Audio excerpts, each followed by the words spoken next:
నాదొక చిన్న రిక్వెస్ట్. ఎందుకంటే గత 1 సంవత్సరం కాలం నుండి పోయినసారి డైరీ ఆవిష్కరణ కానుండి ఇప్పటి వరకు చేసినటువంటి కార్యక్రమాల గురించి మాత్రమే మాట్లాడతా.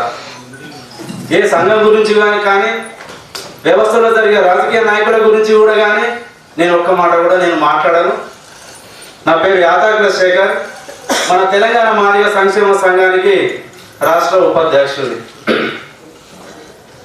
ప్రస్తుతం ఉన్నటువంటి ఈ తెలంగాణ రాష్ట్రంలో ఎన్నో మాదిగ సంఘాలు ఉన్నాయి, ఎన్నో అద్భుతమైనటువంటి కార్యక్రమాలను కూడా నిర్వహిస్తూ ఉన్నాయి. కాబట్టి వాళ్ళ అన్నిటిలో కంటే వేదిక మీద ఉన్నటువంటి పెద్దలు వాళ్ళతో కలుపుకొని వివిధ కార్యక్రమాలను కూడా నిర్వహించడం జరుగుతూ ఉంది. కానీ ఎక్కడ లోపం జరుగుతూ ఉన్నది, ఎందుకు లోపం జరుగుతూ ఉన్నది అనేది పూర్తిగా ఒక విశ్లేషణ చేసినటువంటి టాప్ 10లో టాప్ 5లో ఒకటిగా ఉన్నటువంటిది మా తెలంగాణ మాదిగ సంక్షేమ సంఘం అని నేను ఈ సందర్భంగా తెలియజేసుకుంటాను. ఎందుకనంటే ఒక 2 సంవత్సరాలు 2 పర్యాయాలు ముఖ్యమంత్రి అయినటువంటి కల్వకుంట్ల చంద్రశేఖరరావు గారికి కూడా మేము వ్యతిరేకంగా కార్యక్రమాలు చేయడం జరిగింది.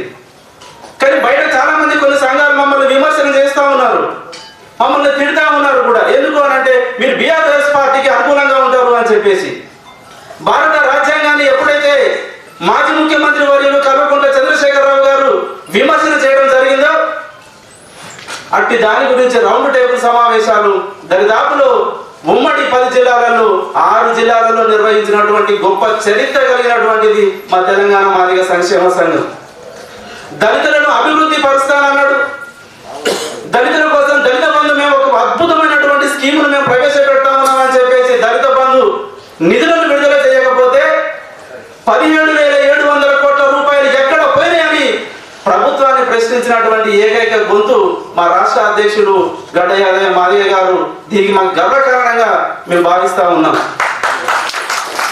ఒక రాజకీయంగానే కాదు, విద్యార్థులను చైతన్యవంతం చేయడంలో, విద్యార్థులను ఆర్థిక స్థితిగతులను మెరుగుపరచడం కోసం, విద్యార్థులు ఉన్నతమైనటువంటి స్థానాలను చేకూర్చేటువంటి క్రమంలో మా తెలంగాణ మాదిగ సంక్షేమ సంఘం రాష్ట్ర ప్రధాన కార్యదర్శి అయినటువంటి నరేష్ గారి సమక్షంలో ఎస్ఐ కానిస్టేబుల్ పుస్తకాలను కూడా మేము ఇవ్వడం జరిగింది.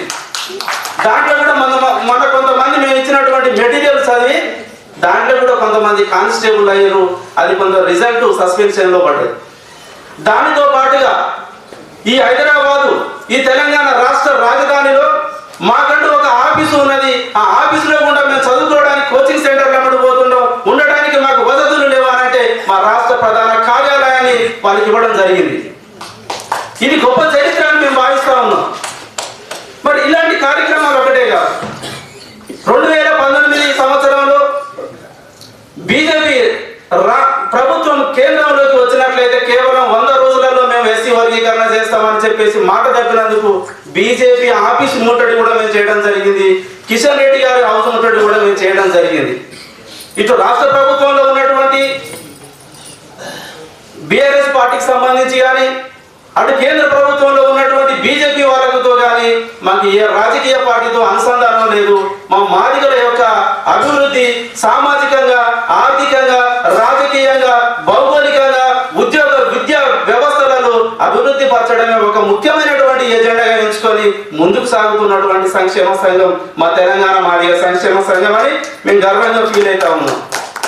మరి ఇప్పటికీ కూడా దరిదాపులో ఒక 50కి పైగా ఉన్న ఈ తెలంగాణ రాష్ట్రంలో మాదిగ సంక్షేమ సంఘాలకు సంబంధించి అంటే దళిత సంఘాలు. కానీ అయినా కూడా ఉన్నటువంటి ఈ 33 జిల్లాలలో ఇలాంటి ఒక మిత్రుడు మాట్లాడుతూ అన్నాడు యూనివర్సిటీలలో మాకు ఇలాంటి పరిస్థితులు వస్తూ ఉన్నాయని.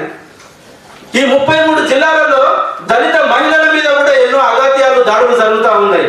వాటిని ధర్నాల ద్వారా, రాష్ట్ర రోకాల ద్వారా కూడా మేము విమర్శించినటువంటి మొట్టమొదటి ప్రాధాన్యత ఇచ్చినటువంటి వ్యక్తులుగా మా ఆర్గనైజేషన్ నుంచి మేము చెప్పుకోవడం కూడా జరుగుతూ ఉంది. మరి అనేక మంది సామాజిక శాస్త్రవేత్తలై, రాజకీయ నాయకులై, సమాజాన్ని చైతన్యపరిచేటువంటి వ్యక్తుల యొక్క వర్ధంతులు, జయంతులు కార్యక్రమాలు కూడా మా తెలంగాణ మాదిగ సంక్షేమ సంఘం ద్వారా జరుపుకోవడం కూడా మేము చేస్తూ ఉన్నాం. మరి ఇటీవల కాలంలో జరిగినటువంటి ఎమ్మెల్యే ఎలక్షన్లు, జనరల్ ఎలక్షన్ లో కూడా ఇదే తెలంగాణ మాదిగ సంక్షేమ సంఘమైన రాష్ట్ర ఉప మా సంఘం ద్వారా తుంగతుర్తి నియోజకవర్గంలో కూడా ఎమ్మెల్యేగా పోటీ చేయడం జరిగింది. మరి ఇక్కడ ఇలాంటి ఒక రాజకీయంగా మరి మన గద్దర్ గారు అన్నట్టు మనకి ఎవరు ఎమ్మెల్యేల అవకాశాలు ఇయ్యారు. ఇప్పుడు కూడా రేపు ప్రతిరోజు పేపర్లో చూసినట్లయితే ఎస్సీ వాళ్ళకు లోక్సభలో ఎంపీ సీట్ ఇవ్వాలి అని అంటారు.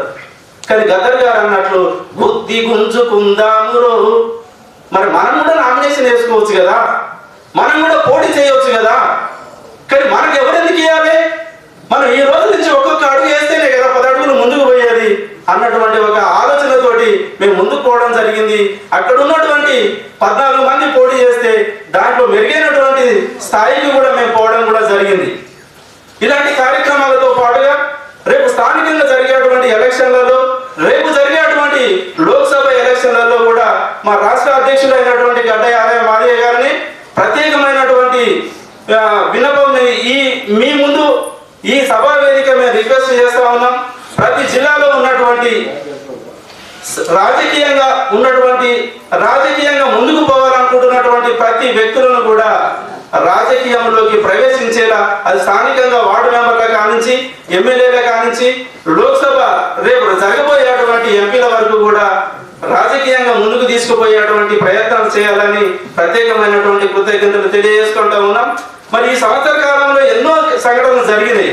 కానీ టైం కొద్దిగా ఉండడం వల్ల నాకు ఇప్పటికే ఎక్కువ అవకాశం ఇచ్చినటువంటి వేదిక మీద ఉన్నటువంటి పెద్దలకు, మరి మా రాష్ట్ర అధ్యక్షులు గడ్డ మాదయ్య గారికి ప్రత్యేకమైనటువంటి కృతజ్ఞతలు తెలియజేసుకుంటా ఉన్నా. జై మాదిగ. థ్యాంక్ యూ అన్న గారు.